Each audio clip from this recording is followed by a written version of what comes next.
Parlons de communion fraternelle ce matin. Communion fraternelle fructueuse. Qu'est-ce que la communion fraternelle fructueuse?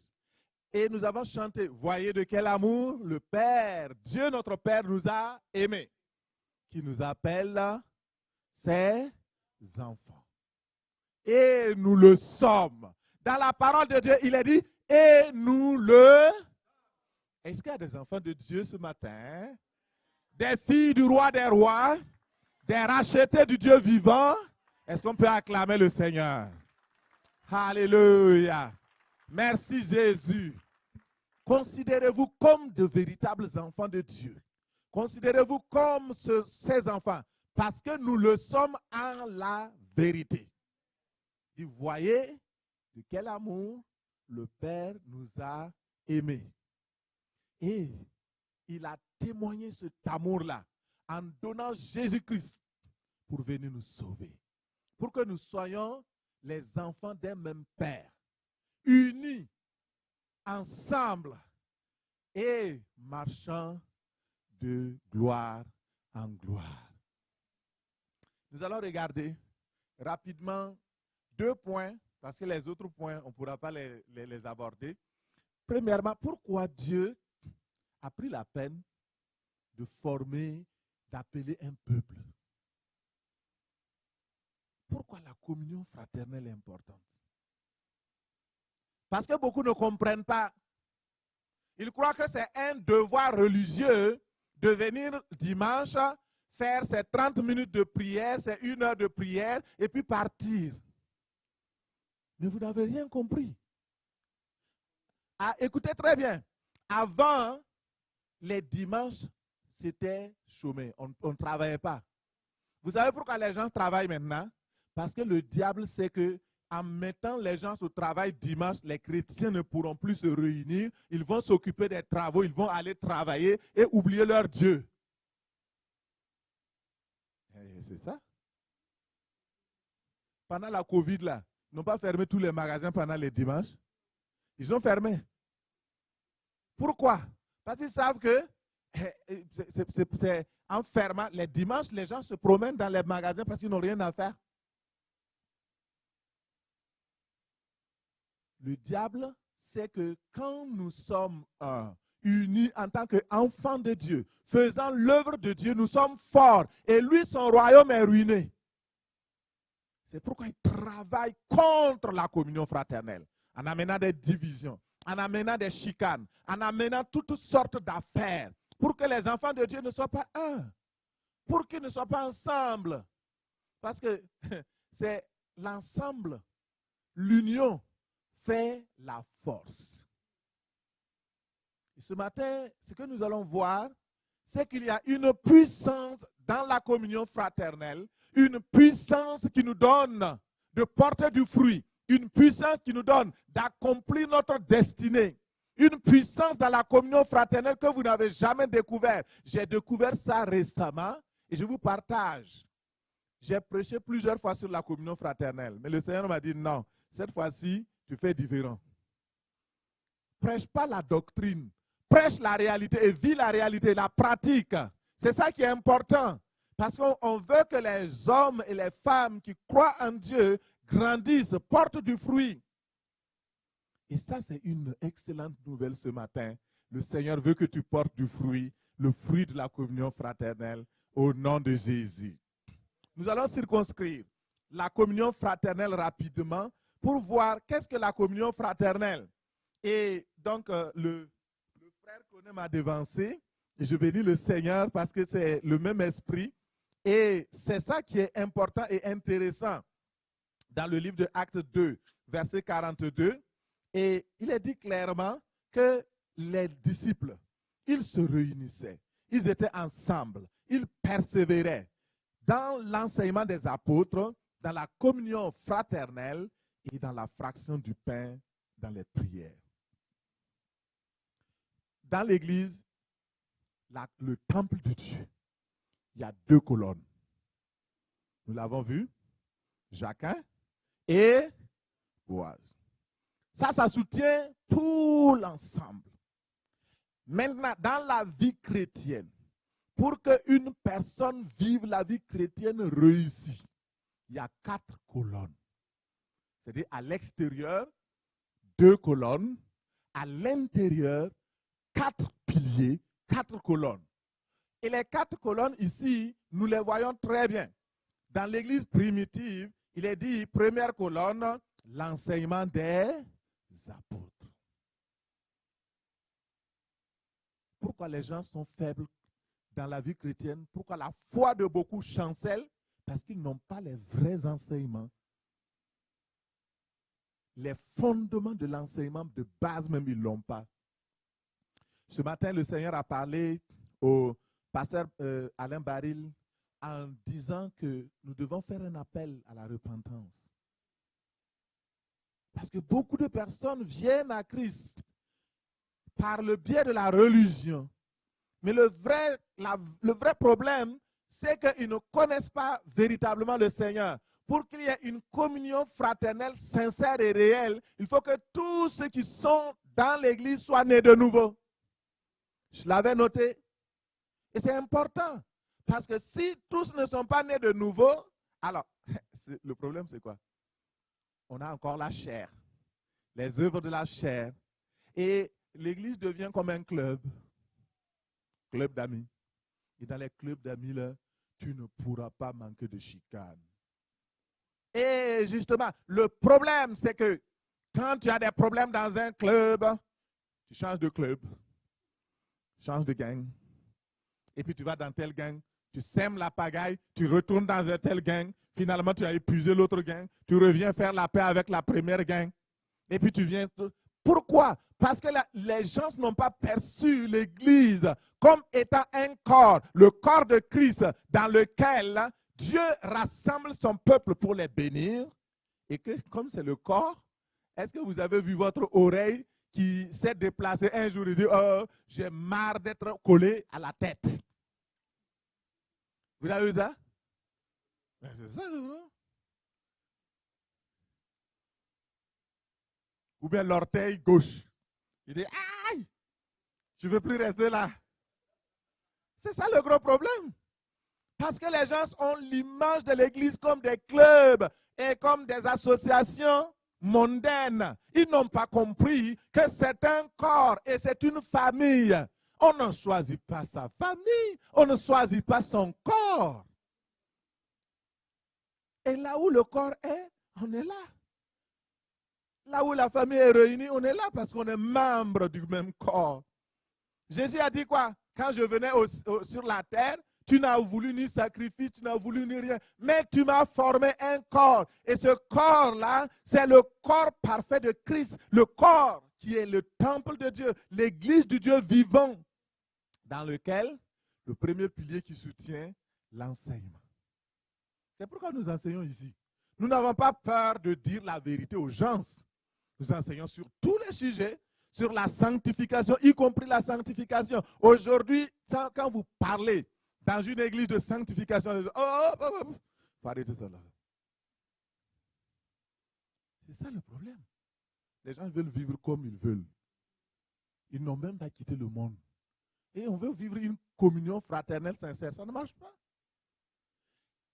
Premier pilier, l'enseignement des apôtres. Deuxième pilier, c'est quoi? La communion fraternelle.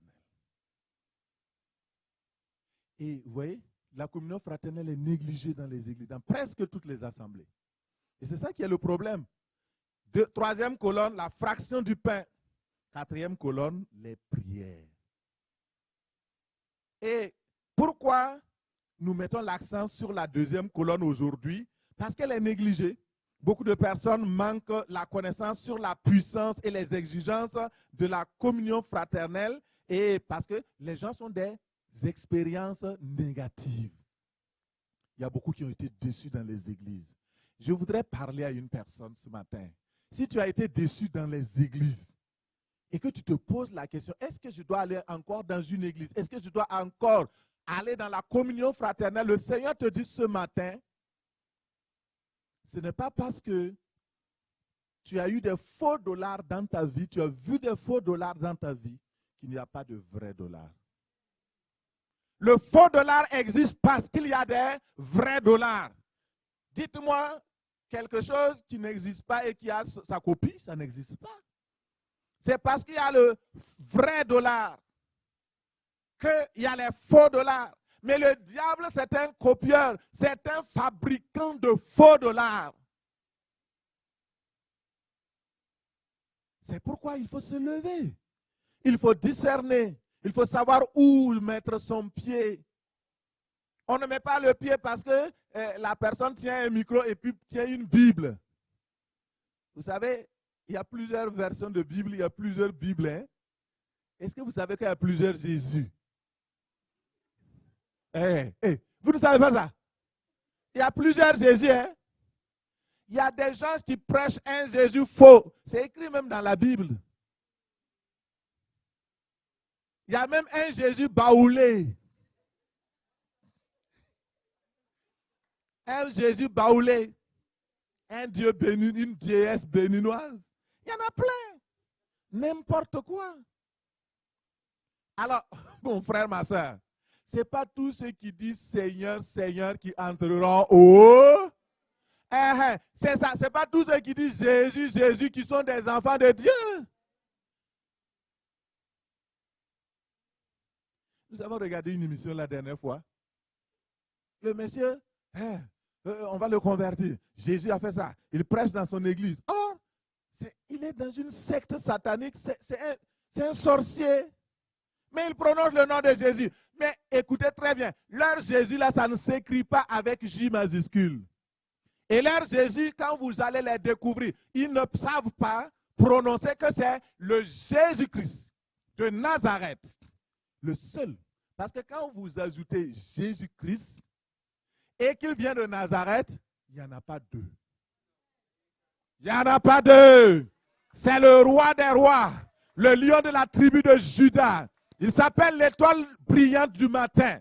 Il s'appelle le lit de Sharon. C'est lui, le prince de paix. Il n'y en a pas deux.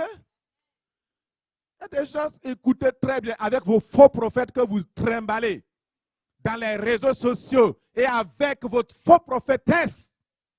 Arrêtez-moi ça.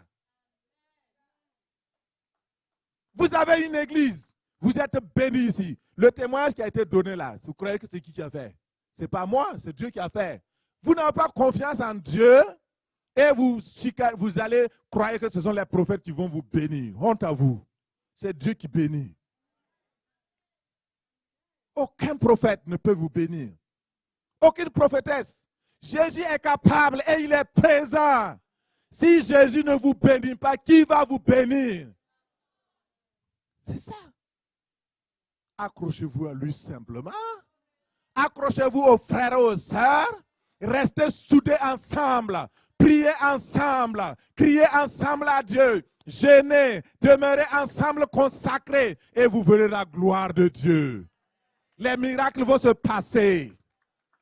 Si déjà vous croyez que votre pasteur est assez faible, il ne vaut pas tel prophète, il ne vaut pas telle chose. Déjà vous êtes maudit, vous venez prier avec lui, vous n'avez même pas confiance en lui. Comment vous pouvez être béni? Comment vous pouvez être guéri? C'est ça le gros problème. Beaucoup de personnes, ils voient le pasteur comme un rien. Et tu veux être béni. Mon frère, arrête, ça ne marchera pas. Dieu a mis quelqu'un de simple avec vous, non? Je marche avec vous, je parle avec vous, je pleure avec vous, mais ça ne veut pas dire que c'est quelqu'un de rien.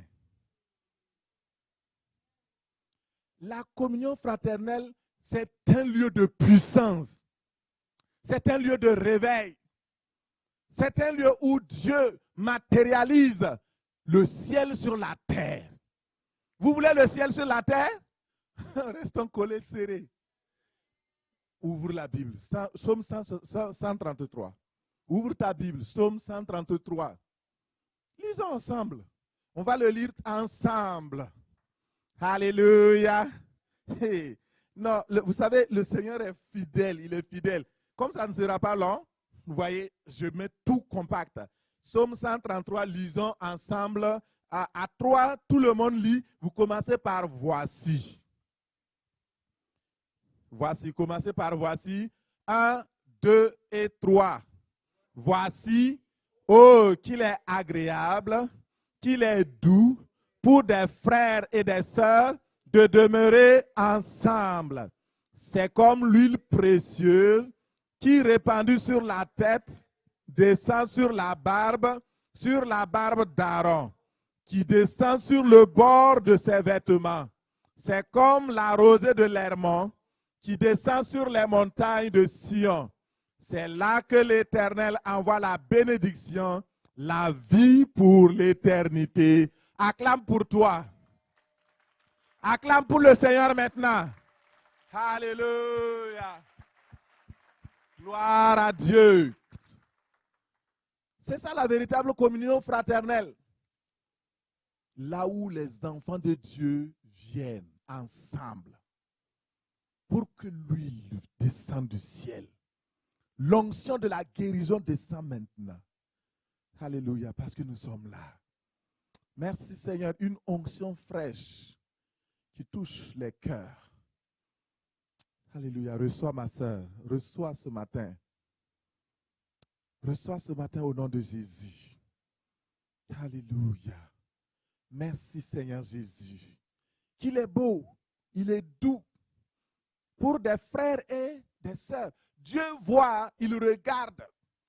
Quand ses enfants sont rassemblés, le ciel est content. Il dit, wow, oh, ils sont bien. Je vais envoyer la bénédiction. Et justement, le diable, sachant ça, il va tout faire pour t'empêcher de venir à la communion fraternelle.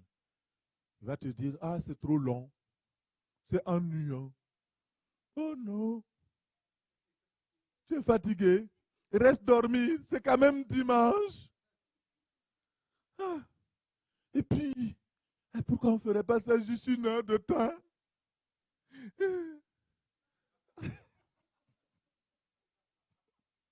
Vous savez, dans la vie de toute personne, vous savez, j'ai regardé les cérémonies. Les cadeaux, on donne à la fin de la cérémonie ou au début. Racontez-moi. Ok, je reprends. Il y a des cérémonies officielles. Le Premier ministre vient, et puis il y a des cocktails, des choses. Les cadeaux là, on donne au début ou à la fin? Ah, vous êtes intelligent.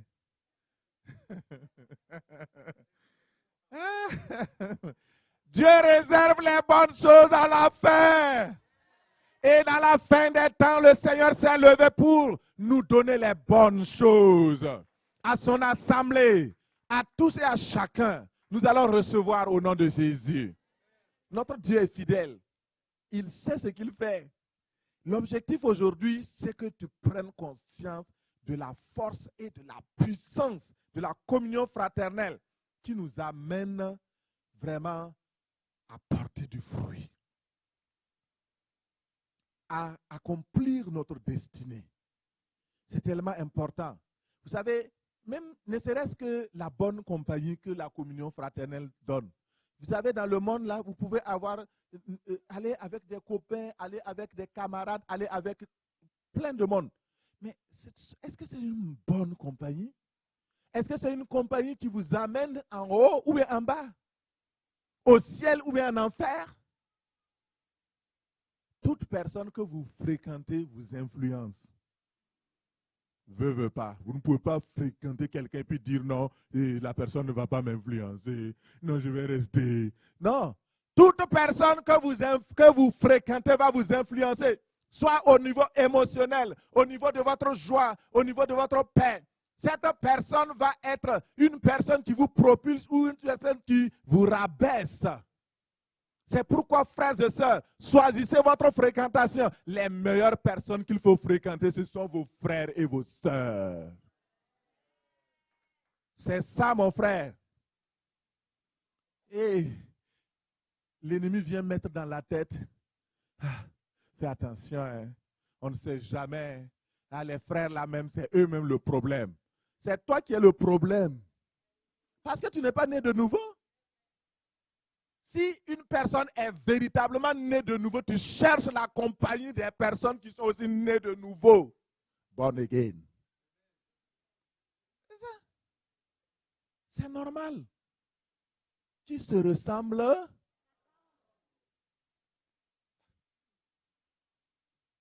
les mauvaises compagnies corrompent les bonnes mœurs. Mais si nous sommes ensemble, nous nous encourageons. Mon frère va de l'avant. Ma sœur va de l'avant.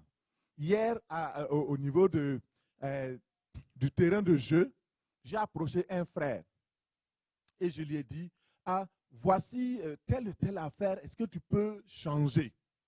Et j'ajoute, ce n'est pas le pasteur qui te parle, c'est frère Mathieu. Avec amour.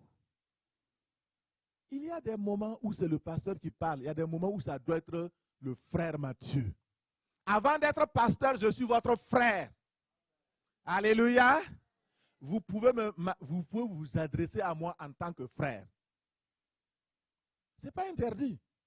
Les titres pharaoniques, maçonniques, inintelligentes que les gens utilisent maintenant, vous croyez que c'est ça qui est chose?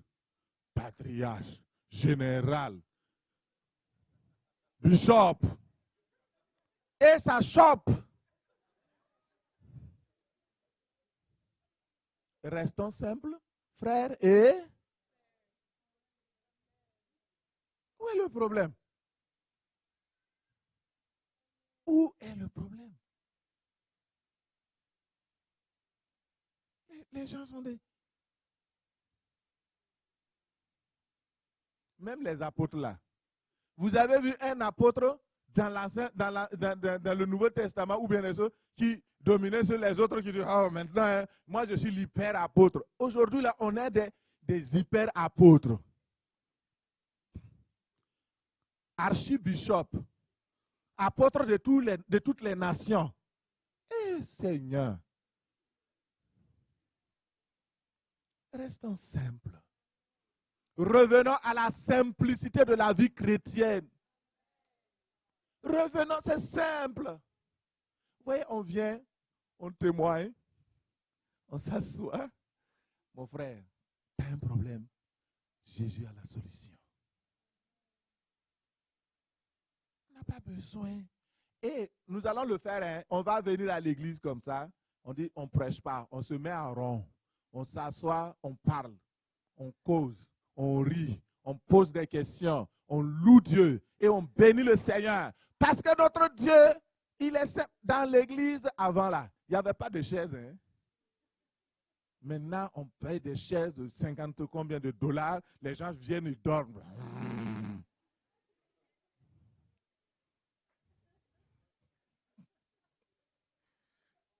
Réveillez-vous, dis à la personne à côté de toi, réveille-toi.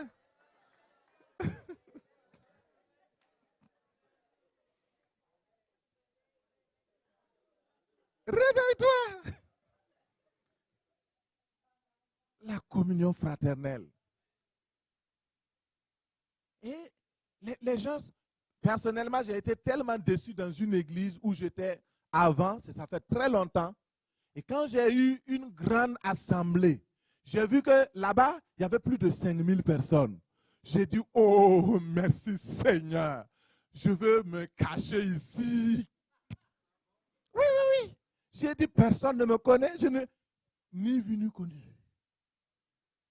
Et j'aimais les grandes assemblées là, j'ai dit, ni vu ni connu. Et là, vous savez, Dieu quand il fait les choses là, vous ne comprenez pas. Un jour, le pasteur se lève. Il dit, nous avons besoin de la voix basse dans le groupe, dans la chorale. Alors, si vous êtes là, vous êtes un frère, vous chantez déjà, ou vous avez donc le don de la voix basse, alors vous êtes prié de rester à la fin. 5000 personnes. J'ai dit, Seigneur, ça, ce n'est pas une parole que j'ai entendue, merci Seigneur. Alors que je chantais la basse, et je voulais sortir comme d'habitude pour aller, le Seigneur m'a dit, si tu sors ici, là, on ne va pas s'entendre. Il m'a dit, va donner ton nom.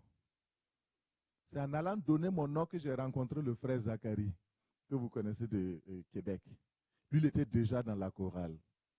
C'est là que nous avons formé donc, la chorale. Nous avons soutenu la basse. Vous savez, Dieu nous connaît, même parmi 1000. Il vous connaît et ce matin, il te connaît, il te voit. Et ce matin, tu n'es pas inconnu de Dieu, il t'aime. C'est pourquoi nous devons chercher à faire juste sa volonté au nom de Jésus. Nous allons regarder 2 exemples rapidement de communion, de communauté, qui ont fait une différence dans la Bible. La première communauté, c'est la communauté de Jérusalem. Et nous allons regarder comment la communion fraternelle amène à porter du fruit à l'aide de ces 2 exemples-là. Comment la communion fraternelle amène à porter du fruit. Alors, le Seigneur a déjà promis que nous allons porter du fruit et du fruit qui demeure. Dans Ésaïe 60, 22, il a dit ceci: il n'y aura plus que des justes parmi mon peuple, parmi ton peuple. Ils posséderont à toujours le pays. C'est le rejeton que j'ai planté, l'œuvre de mes mains pour servir à ma gloire. Le plus petit deviendra un millier et le moindre une nation puissante. Moi, l'Éternel, je bâtirai ces choses en leur temps. Dites Amen. Et ce matin, j'ai reçu quelque chose pour l'Église. Écoute très bien ce que le Seigneur dit. C'est court. Il a dit,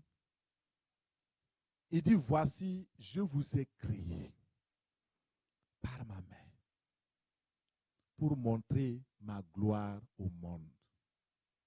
Le but pour lequel tu es venu dans cette église, dans cette assemblée, le but pour lequel tu es membre de cette assemblée, c'est pour montrer la gloire de Dieu au monde.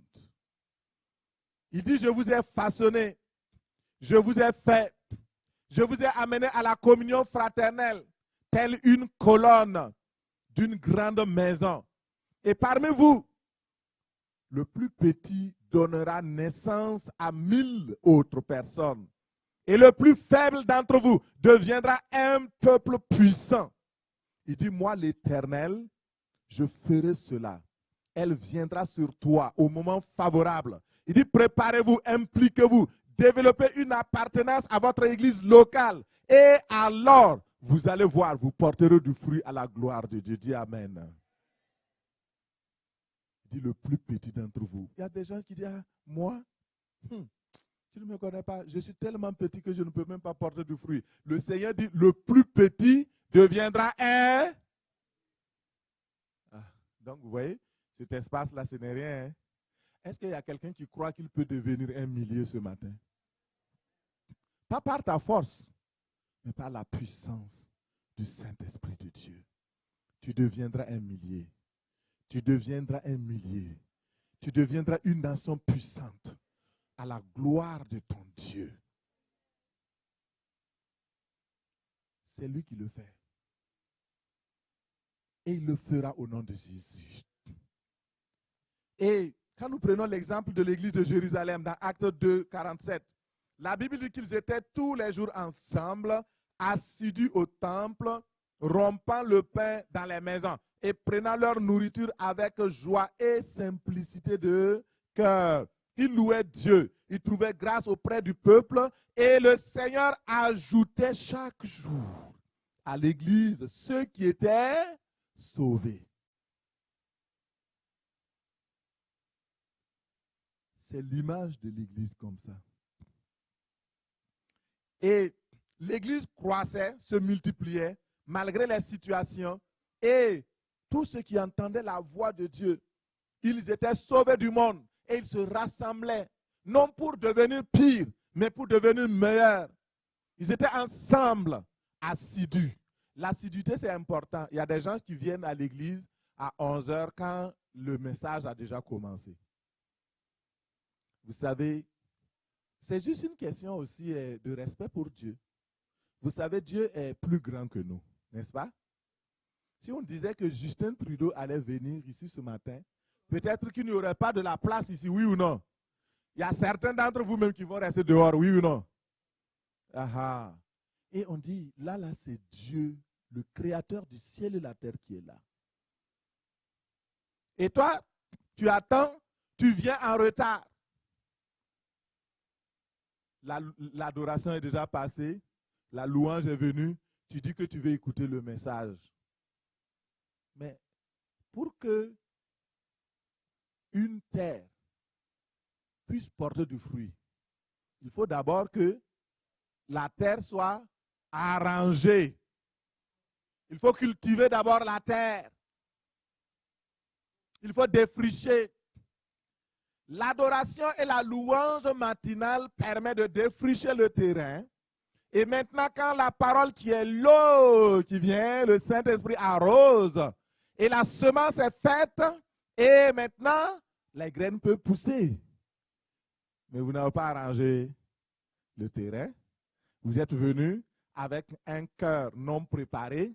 Vous entrez seulement, alléluia, la communion fraternelle. Quand on parle de la communion fraternelle, ça vient sur toi comme des aiguillons. Ça vient comme des flèches. Ah, le pasteur connaît mon histoire. Pourquoi il parle même de la communion fraternelle? Aujourd'hui, on devait prêcher sur l'amour. Et pourquoi il parle de communion fraternelle? C'est parce que moi, je ne viens pas à l'église. Ça fait 2 jours. Ça fait 3 semaines que je ne suis pas venu. Donc, quand il m'a vu ce matin, il a dit, on va parler de la communion fraternelle.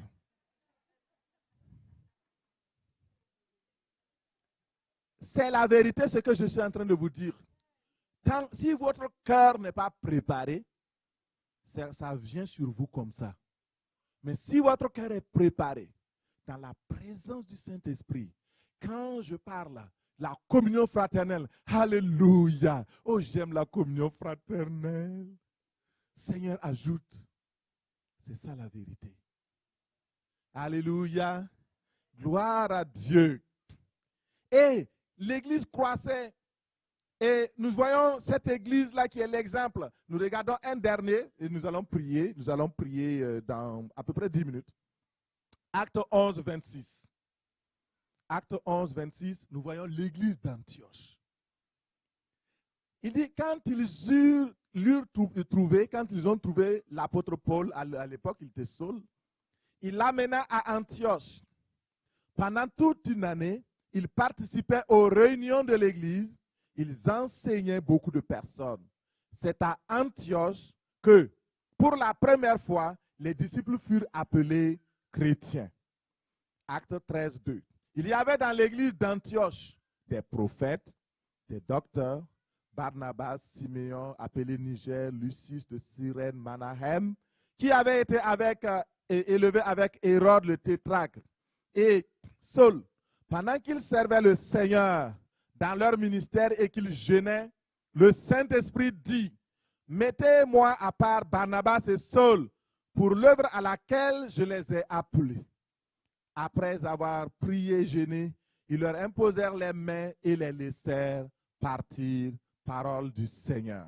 Nous voyons ici l'église d'Antioche qui nous intéresse à plusieurs titres. La première chose, c'est que cette église avait une communion fraternelle fructueuse qui portait du fruit. Deuxième chose, c'est que cette église était multiculturelle.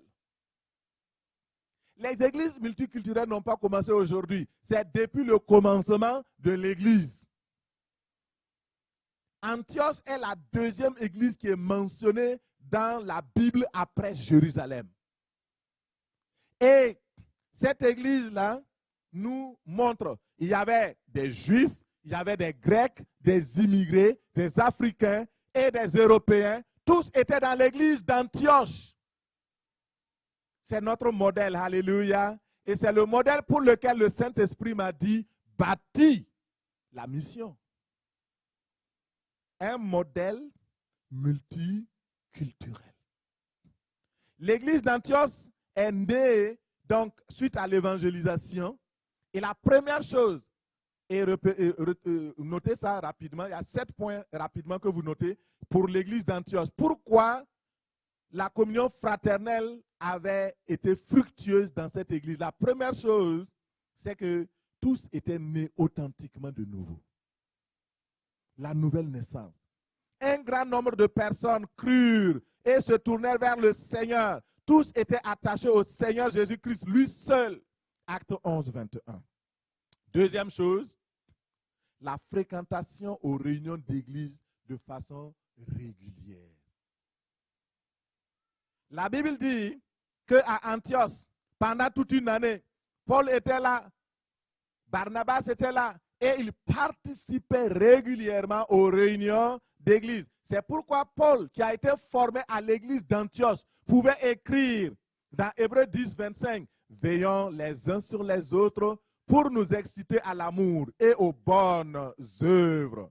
N'abandonnons pas notre assemblée, comme c'est la coutume de quelques-uns, mais exhortons-nous réciproquement, et cela d'autant plus que nous voyons s'approcher le jour du retour du Seigneur. » C'est à Antioche que Paul a appris ça. Troisième chose, le sentiment d'appartenance. À l'église d'Antioche, il y avait un sentiment fort d'appartenance à l'assemblée. Il y a une personne qui a passé son temps à dire, « Pasteur, dans votre église là, j'ai dit non, ce n'est pas dans notre église, ce n'est pas dans mon église, c'est dans notre église. Ah, dans votre assemblée là, j'ai dit non. Tant que la personne n'a pas cette conscience que l'assemblée, c'est aussi son assemblée, cette personne ne fait pas encore partie de l'assemblée. Parce que tant que ce n'est pas votre propriété, tant que ce n'est pas pour vous aussi, tant que vous ne sentez pas que vous êtes membre de la famille, vous n'allez pas vous investir. Vous n'allez pas contribuer. Vous n'allez pas prier pour les uns les autres. Et vous n'allez pas vous intégrer. Il faut un sentiment d'appartenance.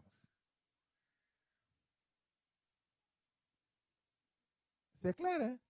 Si vous ne vous sentez pas dans une famille, vous n'allez pas contribuer à la famille. Vous n'allez pas donner la popote. Vous allez dire simplement, ok, débrouille-toi. Mais si vous savez que cette assemblée c'est pour vous, que cette assemblée dans laquelle vous êtes venus, Jésus lui-même vous a placé là, vous n'allez jamais partir.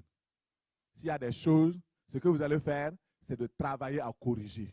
S'il y a des chicanes, vous allez travailler à mettre la paix.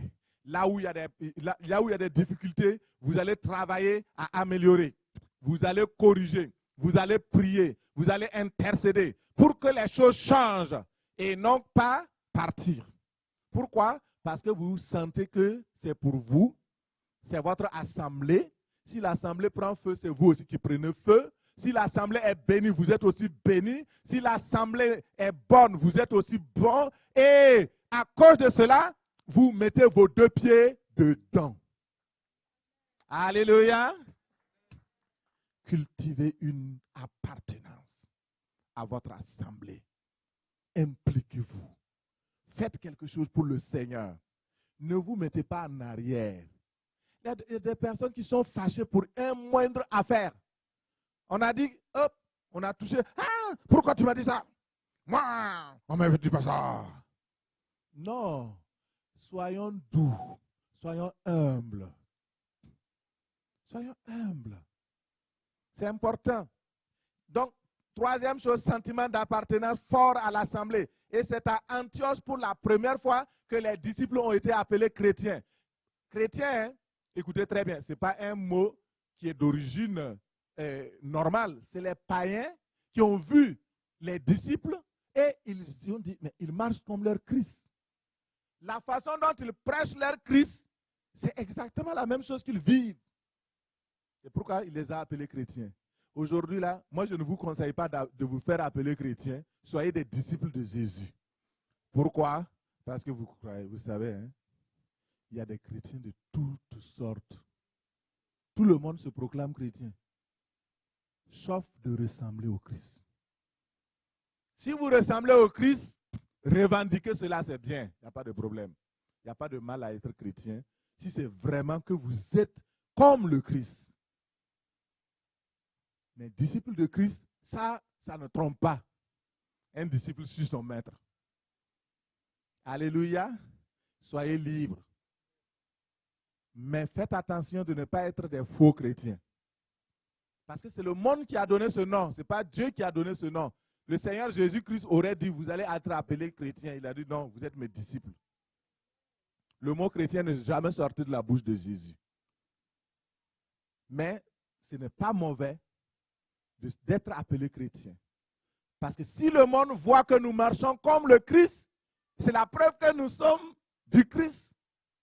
Alléluia. Que le Seigneur vous bénisse. Quatrième point, il n'y avait ni tradition humaine, ni chicane. Il n'y avait pas de clan. Il n'y avait pas de Ku Klux Klan non plus. C'était une église multiculturelle. Les gens, à la fin du culte, ne se regroupaient pas. Chez nous, les Congolais, ou bien chez nous, les Burkinabés, tu sais, chez nous, les Québécois, là, je suis parti prêcher dans une église. Il y a un homme qui est venu, un frère qui est venu me voir. Il me dit, c'est une église à Sherbrooke, il disait, là, il y a un frère qui vient me dire, hey, pasteur, j'ai un problème. Je dis, mais c'est quel problème? Mon pasteur est un raciste. Je dis, il n'est pas né de nouveau. Une personne qui est née de nouveau ne peut pas être raciste. Parce que dans le ciel, il n'y a pas de race. Alléluia. Et vous savez quoi? Je vais vous dire quelque chose qui va vous donner une joie dans votre cœur. La communion fraternelle a été donnée par Dieu pour nous entraîner à la vie du ciel. Ici, nous vivons la vie, la joie. Par exemple, quand je prêche comme ça, je sens mon corps frémir. Parce que l'onction est là. La présence de Dieu est là. La gloire de Dieu est là. Nous sommes entre frères et sœurs. L'Esprit de Dieu est là. Et vous savez, Dieu nous a mis ensemble pour nous préparer à notre grande mission au ciel. Quand nous allons arriver au ciel, nous allons venir. Chaque jour, nous serons ensemble.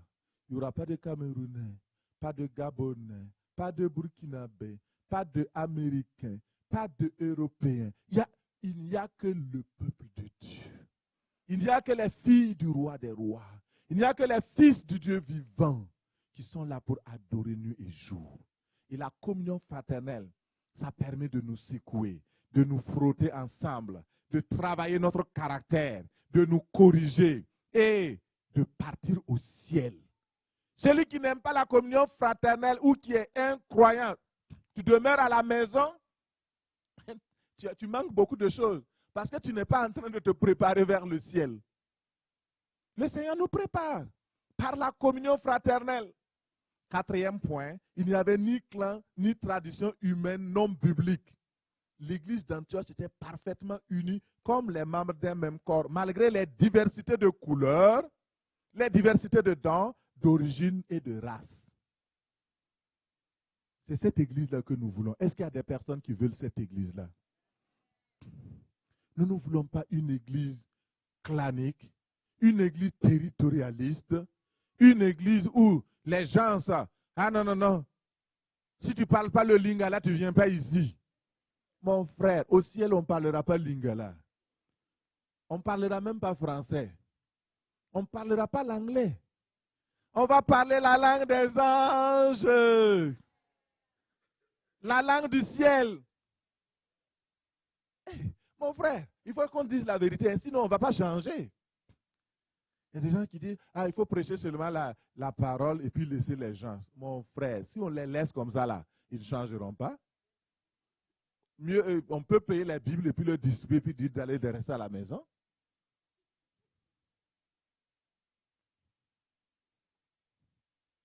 Cinquième point, implication et consécration. Ils étaient impliqués, ils étaient consacrés. Tous étaient consacrés. S'impliquaient sur la base du modèle de Jérusalem. Les prédicateurs étaient là, zélés pour le Seigneur. Et c'est là, ils visitaient les croyants. Sixième point, l'église d'Antioche tirait avantage sur sa composition multiculturelle. Au lieu de voir une différence qui nous limite, qui est un frein à l'évangélisation, il faut que nous voyions la composition multiculturelle comme un facteur de développement, un facteur pour porter du fruit, une puissance pour aller de l'avant. Maintenant, moi j'ai une expérience africaine, j'ai aussi une expérience québécoise, mais je ne connais pas tout. J'ai appris à manger la poutine avec Mamie Rachel et avec son époux. C'est quoi tu faisais encore là? Quel plat là? Rappelle-toi, vite. Et donc, j'ai découvert des choses que je ne connaissais pas avec Pasteur Alain, avec beaucoup d'entre vous, et je vais en découvrir encore. Et vous aussi, vous découvrez. Soyons flexibles pour apprendre les uns des autres. Parce que Dieu ne nous a pas mis ensemble pour rien. Si tu restes dans ton coin et tu dis, ok, moi je suis tel, moi je suis un tel, je suis timide, je suis aride, je suis machin, qui vous a dit ça? Il faut s'ouvrir. Il faut apprendre à aller vers les autres, à apporter ce que nous avons.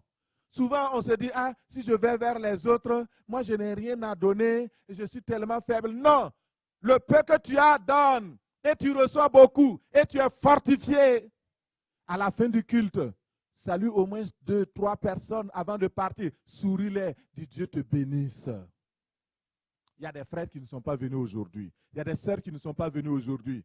La moindre des choses, c'est de poser la question, où sont-ils? C'est mon frère. Et imaginez, votre doigt qui vous échappe. En fait, je vais dire, votre doigt qui ne répond plus. Vous vous levez le matin, le doigt reste raide comme ça. Et vous êtes content. Eh, venez voir, mon doigt est raide. Est-ce que c'est comme ça? Vous allez chercher rapidement une solution? Ce n'est pas Patrick qui me dira le contraire. Vous allez vite chercher une solution. Pourquoi? Parce que votre doigt est important dans votre corps. Même s'il est petit, il est important dans votre vie. Pourquoi alors vos frères et vos sœurs s'absentent pendant 1 semaine, 2 semaines, 3 semaines? Ça veut dire quoi? C'est comme votre genou, c'est comme votre pied, c'est comme votre coude. Ils ne sont pas là et vous êtes content. Vous ne pouvez même pas les appeler. Et vous ne vous demandez même pas pourquoi ils ne sont pas là. Ce n'est pas normal. Par exemple, vous avez un frère qui s'assoit toujours ici, Bernard. Il y a combien de personnes qui se sont souciées de Bernard cette semaine pour demander qui il est devenu, où est-il? Levez la main. 1, 2, 3, 4. OK. 4 sur combien? Nous sommes combien? Plus de 200. C'est ça? Il est en Afrique avec sa femme. Bon, vous avez la nouvelle. Et il nous suit. Alléluia. Mais il faut s'enquérir. Parce que vous pouvez croire qu'il est bien portant alors qu'il est malade. Prions les uns pour les autres. Enquérons-nous des nouvelles. Pas seulement les personnes que nous connaissons, notre petit entourage. Sortons de notre confort. Ah, comme c'est un garçon, si je l'appelle après, ça fait quoi? Ça fait quoi? Appelle-le, c'est ton frère. Quand tu as ton frère là, tu ne l'appelles pas. C'est ça. C'est vous-même dans votre tête, dans votre mentalité. Déjà même, vous avez conçu quelque chose. Sinon, si vous êtes normaux, vous êtes normal, c'est votre soeur, vous l'appelez. C'est ma soeur. Bonjour ma soeur, comment tu vas? Je t'appelle comme soeur, hein? Faut pas aller plus loin. Que le Seigneur nous aide au nom de Jésus. Dernier point, l'église d'Antioche tirait davantage sur les défis et les questions conflictuelles. Ce n'était pas une église parfaite où il n'y avait pas de chicane, où il n'y avait pas de difficultés. Mais lorsqu'il y avait des difficultés, ils devenaient encore plus forts. Ils s'unissaient encore. Quand ils avaient des projets communs, comme par exemple le projet de notre toit, les gens ne disparaissent pas pour revenir à la fin quand le toit est fait maintenant. Ah, de toute façon, je ne savais pas qu'il fallait contribuer. Pourtant, le premier jour, il était là. Il y a des gens qui sont des spécialistes, hein? Et vous ne le savez pas.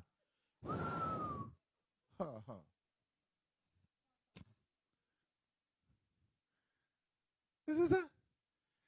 Il y avait eu une première problématique qui est venue parce qu'il y a des personnes qui sont venues pour dire aux nouveaux convertis à Antioche, si vous n'êtes pas circoncis, vous ne pouvez pas être sauvés. Et là, ça fait de la peine à l'Église. Les gens se sont dit, mais comment on fait ça? Et les anciens se sont réunis. Ils ont dit, mais c'est important. Et ils ont dit, on va résoudre le problème. Ils ont appelé les personnes qui étaient là en train de vendre la mauvaise doctrine. Et ils ont dit, mais expliquez-nous. Ils disent, ah oui, Jésus était juif. Jésus a été circoncis le 8e jour. Vous aussi, vous devez être circoncis le 8e jour. Ils disent, mais nous sommes païens d'entre les peuples. Nous avons cru en votre Jésus, qui est devenu notre Jésus. Pourquoi vous voulez que nous, on change pour judaïser? Ah, c'est comme ça. Sinon, vous n'allez pas entrer au ciel. L'affaire, c'est comme ça. Donc, ils ont dit, OK, comme on n'arrive pas à vous convaincre et que vous n'arrivez pas à nous convaincre, on va envoyer une délégation, ce Pierre, ce Jacques, les colonnes de l'Église. Et c'est là qu'on va résoudre le problème. Ils ont envoyé des personnes, dont Paul et Barnabas, avec Silas, avec d'autres personnes, et ils ont convoqué une grande réunion. Et là, le Saint-Esprit a utilisé Jacques pour parler. Il dit, le Saint-Esprit ne vous donne pas d'autre fardeau que celui d'aimer Dieu, de marcher avec Dieu, de vivre dans la sainteté, de marcher tous les jours pour aller au ciel. La circoncision n'est rien. Parce que Moïse a plusieurs prédicateurs qui le prêchent depuis longtemps et les gens n'ont pas changé. Alors laissons Moïse et attrapons Jésus, l'auteur de notre joie, l'auteur de notre paix, l'auteur de la grâce. Ils ont commencé à communier ensemble. Et le Seigneur a résolu ce problème-là. Si nous sommes frères et sœurs en Christ, si nous sommes vraiment dans la vraie communion fraternelle, rien ne pourra venir nous séparer.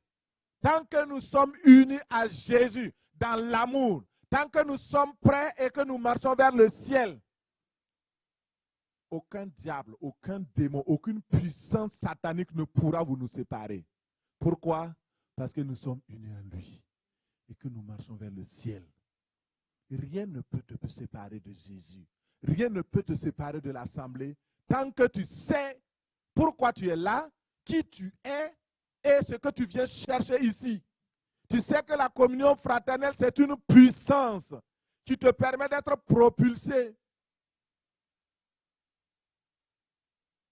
et que tu porteras du fruit.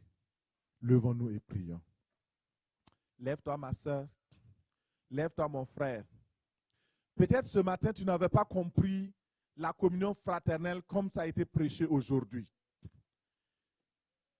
Cette communion fraternelle qui amène à porter du fruit qui demeure. Et nous avons vu les 5 traits caractéristiques de l'église d'Antioche. Ils vivaient dans une parfaite communion unie dans l'esprit. Et ce matin, tu te demandes, est-ce que c'est possible? Oui, c'est possible. Si nous décidons de vivre la pratique de la communion fraternelle, c'est possible. Nous pouvons faire de petits dans nos quartiers. Par exemple, toi, tu vis dans les versants de l'Est. Tous ceux qui vivent là-bas, vous commencez par exemple à prier ensemble dans une cellule de prière. Vous invitez les autres. Il y a des gens qui ne viendraient jamais dans une église si vous les invitez, mais à la maison, pour prendre un café, ils vont venir. Et vous pouvez témoigner l'amour de Dieu. Beaucoup de personnes me demandent, pasteur, comment je peux faire l'œuvre de Dieu? Commence par là. Commence par organiser quelque chose chez toi. Commence par dire, mais écoute, je veux vraiment bénir un frère. Je veux bénir une sœur. Vous voyez, par exemple, je pensais ce matin, nos sœurs québécoises, elles ont besoin, quand une femme québécoise porte les habits africains, c'est tellement beau. Pourquoi on ne commanderait pas, je ne sais pas quoi, mais il y a une sœur, tu l'aimes. C'est une manière de dire merci au Seigneur. Je dis, ma sœur, voici un cadeau que je te donne, ça vient de ceci. Il y a aussi, c'est oui dans ce sens, mais aussi dans l'autre sens. Ce n'est pas seulement parce qu'il y a des gens qui sont là, ils croient que c'est les autres qui doivent venir vers eux. Ils croient que la communion fraternelle, c'est dans un sens unique. Non, la communion fraternelle, ce n'est pas un sens unique. Il y a des gens qui sont à la fin du culte, ils sont des rois, des reines, ils attendent que les autres viennent les saluer. Mon frère, va aussi vers les autres, tu es qui? Tu es qui? Tu es un frère, tu es une soeur. Va aussi saluer les autres. Ah, tu ne m'as pas salué. Le pasteur même ne m'a pas salué ce dimanche-là. Mon frère, vous êtes nombreux maintenant. À la fin, là, je vous salue. Voilà. Il faut qu'on soit clair. Hein? C'est comme ça. Il faut qu'on soit clair. La communion fraternelle, ce n'est pas l'exploitation fraternelle. Il y a des gens qui exploitent les autres. C'est toujours les autres qui vous rendent service. Vous ne rendez jamais service aux autres. Vous êtes qui? Ce n'est pas de l'exploitation fraternelle. Révolutionnez vos pensées. Vous voulez que les gens prient pour vous. Pourquoi vous ne priez pas pour les autres? Priez aussi, vous avez une bouche, non? Seigneur, aujourd'hui, je décide, Bernard, tant que Bernard ne revient pas, je ne vais pas cesser de prier pour lui. C'est comme ça. Priez pour lui. Vous allez voir, Dieu va mettre l'amour pour vous, pour Bernard. Et il y a certaines personnes qui sont un peu froides avec d'autres. C'est parce que tu ne pries pas. Prie, Seigneur, donne-moi de l'amour pour cette personne-là. C'est comme ça. Donne-moi de l'amour. Que je puisse l'aimer. Il ne faut pas prendre la communion fraternelle comme étant que maintenant. Ah, tu sais, le pasteur, il a dit qu'on doit faire la communion fraternelle maintenant. Hein? Tu dois m'appeler. Mais oui, je dois t'appeler, mais toi, tu ne m'appelles pas. Ça doit être dans les deux sens. Je t'appelle, tu m'appelles. Si je t'appelle, tu ne m'appelles pas, je ne t'appelle plus. Voilà. Non, non, non, il faut être clair. Hein? Je ne suis pas en train de vendre des sandwichs. Je suis en train de prêcher l'évangile. Ce n'est pas de l'exploitation fraternelle.